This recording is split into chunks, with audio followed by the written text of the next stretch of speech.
welcome to another Common Core Geometry lesson by eMathInstruction. My name is Kirk Weiler, and today we're going to be doing Unit number 6, Lesson number 3, on what makes a parallelogram.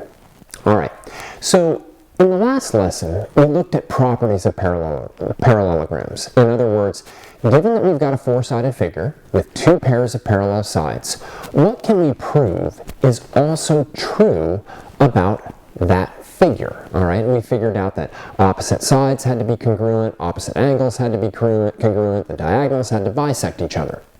But the fascinating thing is that many of those things can actually be sort of turned on their head, and we can actually come up with conditions that will allow us to prove that something is a parallelogram.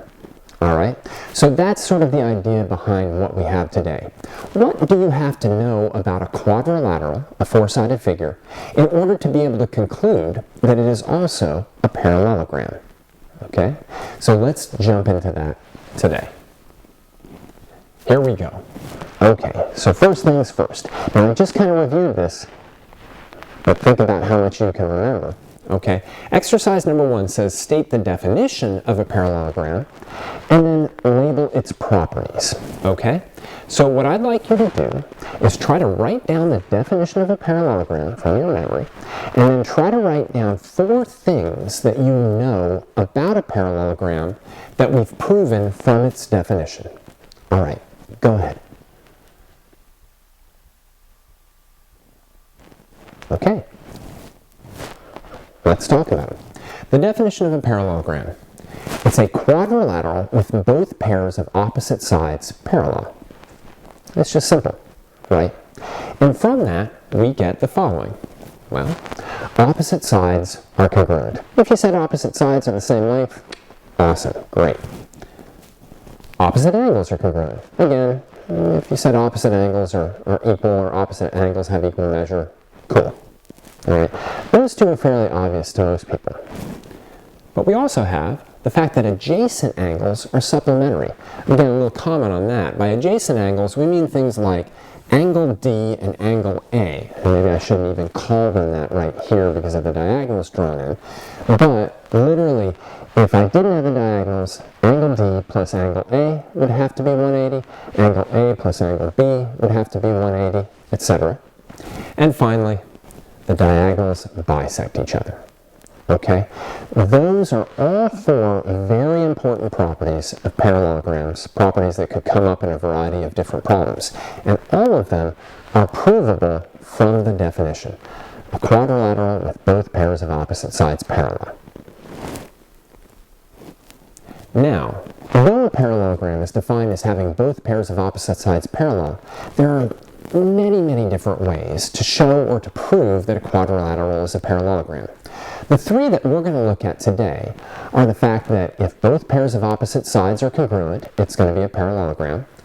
If one pair, just one pair of opposite sides is congruent and parallel, it's going to be a parallelogram. And if the diagonals bisect each other, we can prove it's a parallelogram. Again, these are sort of like 3 different theorems, if you will, that we're going to both explore, and we'll then go on to prove using Euclidean geometry proof to show that if any one of these 3 things are true, then the figure we're looking at is a parallelogram. So, let's dive right into it with taking a look at figures where both pairs of opposite sides are the same length. Okay, here we go. Theorem. If both pairs of opposite sides of a quadrilateral have equal lengths, or are congruent, then it is a parallelogram. Alright, so that's what we're looking to prove here, okay? And as always, we're kind of starting off with a proof where all of the reasons, or all the statements are filled in, and we're just filling in the reasons, okay? But let me read through exercise number 2. Given quadrilateral EFGH below has opposite sides that are congruent, so all we know is that we've got a quadrilateral with opposite sides that are congruent. Fill in the reasons below in order to prove that EFGH must be a parallelogram.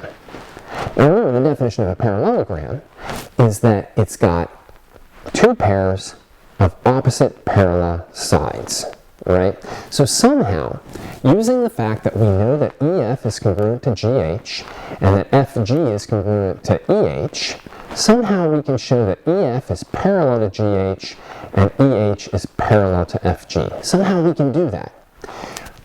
But keep in mind, to show that lines are parallel, you almost always have to show that either alternate interior angles are congruent or corresponding angles are congruent.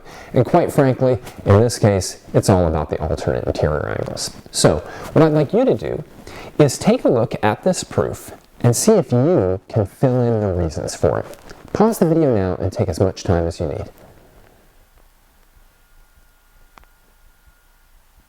All right, let's go through it. Well, EF is congruent to HG, EH is congruent to FG. That's what we're just given in the problem, right? That's what we're starting with. We've got a four-sided figure with opposite sides being congruent. Okay, let me mark that though, right? EF is congruent to HG and EH is congruent to FG. Right, you can already see probably the triangle logic starting to churn here, right? Well, HF is congruent to itself. I'm going to put 3 dashes through. That's simple enough, right? The reflexive property. All right. Well, look what we have. A side congruent to a side congruent to a side, and a side congruent to a side. So we can most certainly now say that that triangle and that triangle are congruent, EFG, congruent to GHF, by the side theorem, SSS. Probably the least used of all of them, but here it comes up. Now, based on the fact that those two triangles are congruent, right, we can now say angle 1 is congruent to angle 2, angle 3 is congruent to angle 4, by CPCTC, our old friend, right? Okay, so that angle is congruent to that one is congruent to that one. But now, we can say that EF is parallel to HG, and EH is parallel to FG. Here comes the wordy part. If a pair of alternate interior angles created by two lines crossed by a transversal are equal, then the lines are parallel. All right, it is very wordy. Let me again emphasize that it's not acceptable here to say definition of alternate interior angles or definition of parallel lines or anything like that.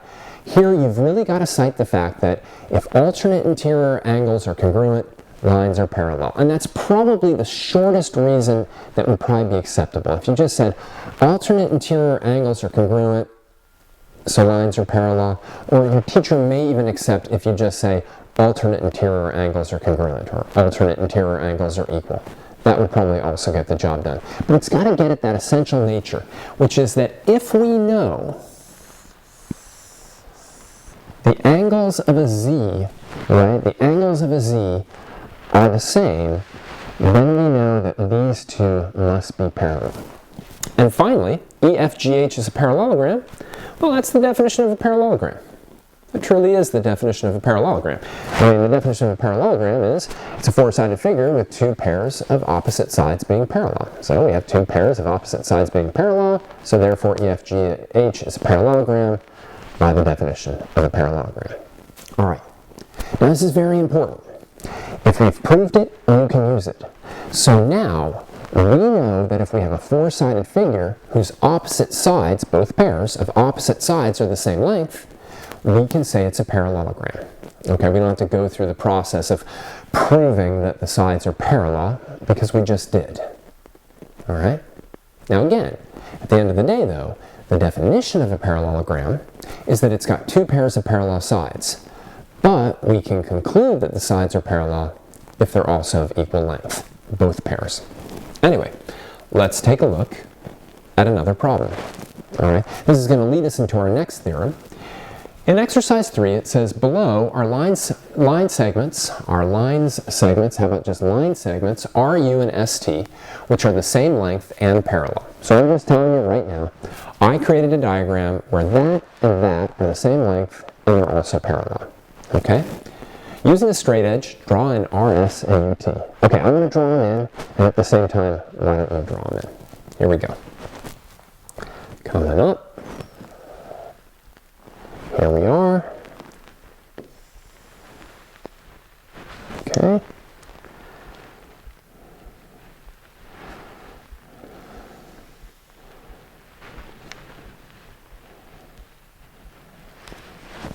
Beautiful. They're all drawn in. Letter B. Is quadrilateral RSTU a parallelogram? How can you tell? All right, now I'm not saying how can you prove this, but how can you really tell, given the fact, right, this is a little tricky, given the fact that, the definition of a parallelogram is that the four sides, it's got two pairs of parallel sides. That's a little bit difficult, right? Because, really in theory, to really tell whether or not that's true, I'd have to extend these sides forever in two directions and just see if they ever intersect. That's kind of difficult.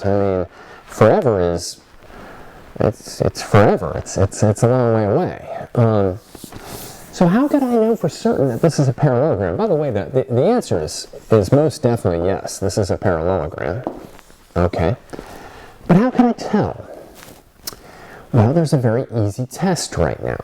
You see, in the last problem, we proved that a four-sided figure that has two pairs of congruent sides, two pairs of sides that have the same length, must be a parallelogram.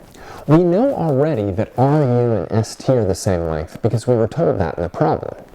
We can now verify very easily by taking something like this and just moving it down here, right? Maybe I won't put it right on top of each other, that RS and UT are also the same length, right? So we can tell this is a parallelogram experimentally, not by verifying the parallel nature of the side pairs, but by verifying how long they are. How can you tell? Well, RU is congruent to ST, and that was kind of a given, and RS is congruent to UT, and that we can check experimentally. Now again, I haven't proved that this is a parallelogram. I've experimentally verified it is, because again, I know RU and ST are the same length, and I can experimentally tell that RS and UT are the same length. Okay? But now what I'd like to go on and do is prove to you the second theorem, right?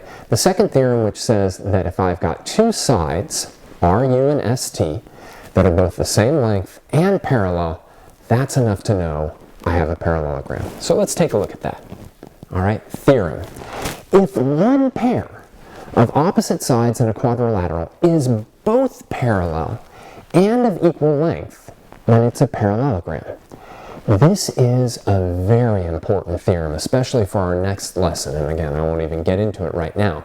But it's going to be very important that if you know this about a figure, oh, I got this one pair of sides, same length, and parallel, I've got a parallelogram. So let's take a look at this. Exercise number 4. In the diagram below, it's known that RU is parallel to ST. So let me throw in those arrows to show the parallelism. And RU is equal to ST. And I could have said congruent. Prove that RSTU must be a parallelogram. Must be a parallelogram. Okay, now, remember, if we've proved it, we can use it. But let's talk about kind of some things that we know right now. All I really know is that these two sides are the same length and they're parallel. The parallelism, again, kind of brings some stuff along with it. For instance, all right, if I number these two angles as 1 and 2, what I can know, because these two sides are parallel, is that angle 1 will be congruent to angle 2. Right? I'll know that.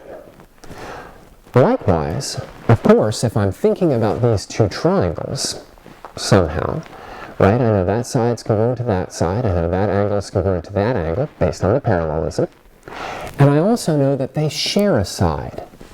So I'll be able to prove that RUS is congruent to TSU. RUS will be congruent to TSU. I'll be able to prove that. And because I'm able to prove that, I'll then be able to show that this is congruent to this by CPCTC. But wait a second. If I'm able to show that RS and UT are congruent to each other by CPCTC, then I'll have a four-sided figure with two pairs of opposite sides being equal in length, and we just proved last time that means it'll be a parallelogram. Now don't get me wrong, you could also use the fact that these two triangles are congruent to then prove, let's say, that this angle is congruent to this angle, maybe I'd give them numbers like angle 3 and angle 4, and then that would allow us to prove that RS is parallel to UT, which would then also prove that it's a parallelogram. So there's two kind of very distinct ways of going about doing this. I'm going to like hook it into our last theorem. Okay, that's the way I'm going to do it. What I'd like you to do is take a little bit of time. I'm going to do this as a paragraph proof. I would suggest you do the same. Try to write out a paragraph proof, all right, that shows that RSTU is a parallelogram.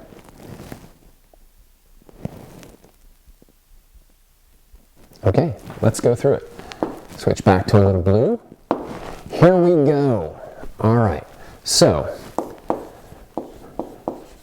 I'm going to start with because RU is parallel to ST, angle 1 is congruent to angle 2 because they are alternate interior angles.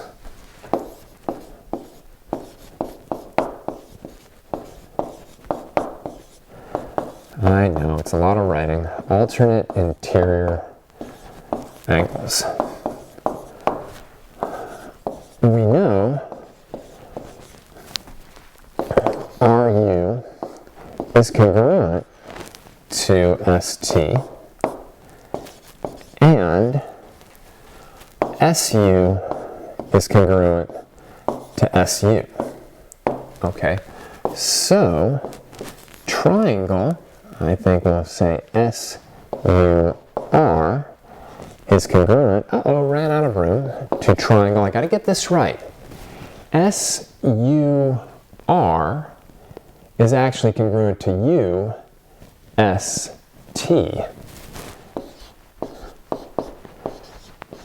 Let me make sure that's right. SUR UST. You bet. By, what was it then? Side, angle, side. So, RS is congruent to UT by CP, CTC. Okay? That means RSTU has two pairs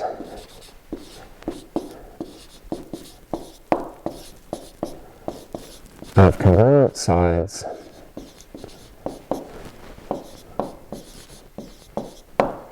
so must be a parallelogram. That's it. All right. Because RU is parallel to ST, angle 2 is congruent to angle 1. Angle 1 is congruent to angle 2 because they are alternate interior angles. We know that RU is congruent to ST, that's a given, and SU is congruent to SU, that's a reflexive. So triangle SUR is congruent to triangle UST by side angle side. So RS is congruent to UT by CPCTC. That means that RSTU has two pairs of congruent sides, and we've already proven in this lesson that that means it's a parallelogram. Once we've proved it, you can use it. So now we've got two things, or even you might say three things, that will allow us to prove that something's a parallelogram. One is just the definition of the parallelogram. If we can prove that two pairs of opposite sides are parallel, great, it's a parallelogram. Two, if we can prove that both pairs of opposite sides are congruent in length, boom, it's a parallelogram. Finally, if we can prove that a single pair of sides is both equal in length and parallel, we've got a parallelogram. All right? This is important. All of these conditions you're supposed to know lead us to having a parallelogram. And now let's kind of get into the last one. All right, let's take a look at this exercise. Exercise number 5. In the diagram shown, segment AC and BD bisect each other. So I've got two segments that bisect each other at point M. Drawn in, how about draw in AB, BC, CD, and AD using a straight edge. Is ABCD a parallelogram? How can you tell? Use of tracing paper is helpful. All right, great. So let's draw on all the segments AB, BC, CD, AD. All right. How about you do it while I'm doing it? There we go. Connect these two.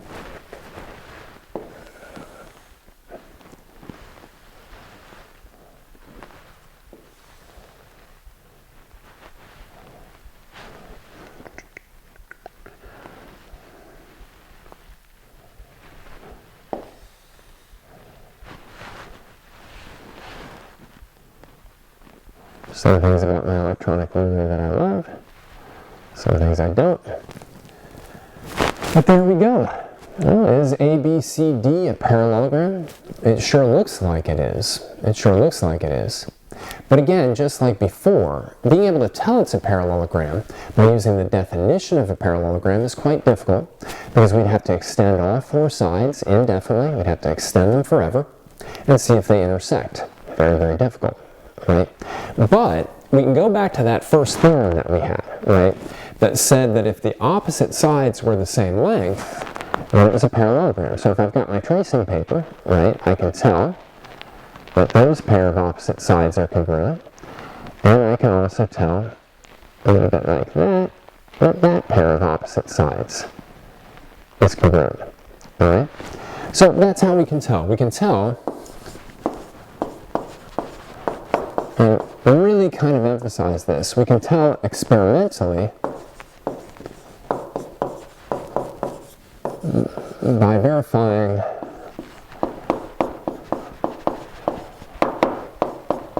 two pairs of congruent sides. All right. Now this gets at the third theorem that we're looking at today, which is that if we have a quadrilateral whose diagonals bisect each other, then it must be a parallelogram. And that's really kind of cool. All right. So let's jump into it. In the last problem, okay, if the diagonals of a quadrilateral bisect each other, then it is a parallelogram. This is equivalent to saying the diagonals have a common midpoint. Now that whole common midpoint thing is not going to come up in the proof today, okay, but it is something that we'll be looking at quite a bit when we look at parallelograms in the coordinate plane, because their midpoints are very easy to quantify or calculate or whatever. All right, so let's take a look at this. Exercise number 6. Referring to your diagram above, or from the last problem, above means on the last slide here, with the sides drawn in, prove that ABCD is a parallelogram given that its diagonals bisect each other. So the only thing that we know are that the diagonals bisect each other, and I've already marked that up on this diagram. Okay, so if you have it on yours, go ahead and do so. But what I know is that I know that AM and CM are the same length, and I know that DM and BM are the same length because the diagonals bisect each other. Now again, I'd like to be able to prove that this is a parallelogram, so let's kind of think through the proof a little bit, okay? One of the things that allows us to prove that something is a parallelogram is if somehow we can show that both pairs of opposite sides have the same length, okay? Now again, that sounds a lot like CP/CTC reasoning. You know, somehow being able to use congruent triangles to show that side lengths are also congruent. But I gotta be able to show that AB is congruent to CD, and also AD is congruent to BC. So it would really be nice to have this triangle congruent to that one, and have this triangle congruent to that one. All right? But two pairs, this congruent to that, and these two pairs congruent. Something like that. Anyway, whatever. Now think about this for a moment. Let's just concentrate on this triangle and this triangle, sort of these two, right? Right now we got a side equal to a side and a side equal to a side. That's close. I want to prove that this side's equal to that side. I can't use that in my proof. I want to actually prove that. Are there any angles that we know about these two triangles that are congruent? Well, we know that angle 1 is congruent to angle 2, right? They're vertical angles. Likewise, right, if we're concentrating on this triangle and this triangle, we know that these two angles are congruent as well because they're vertical angles. So it now appears that I'll be able to prove that this triangle is congruent to this one by side angle side, and this triangle is congruent to this triangle by side angle side. Once I know those, using CP/CTC, I should be able to establish that that's equal to that, and that's equal to that. The only question is, can we get it down in proof form? So take a few minutes, pause the video, and see if you can do this proof.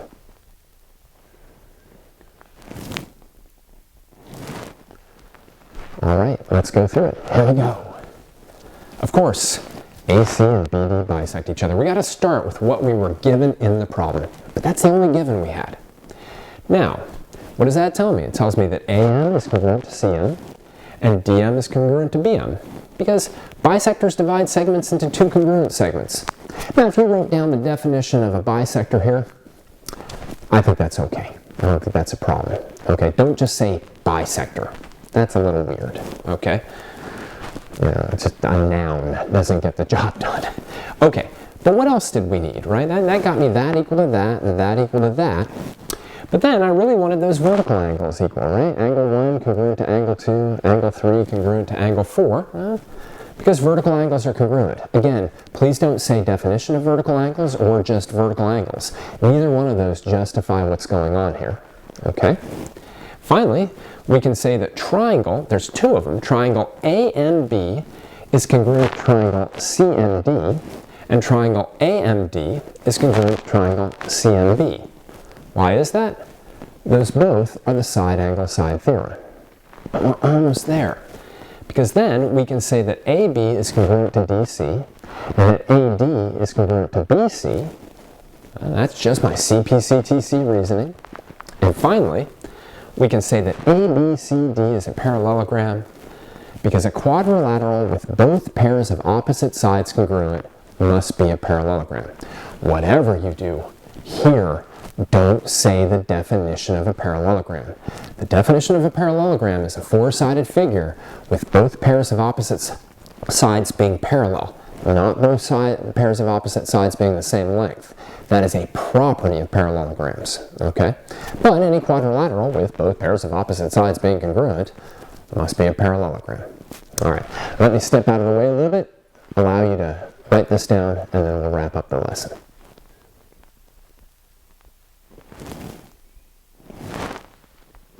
Okay, let's do it.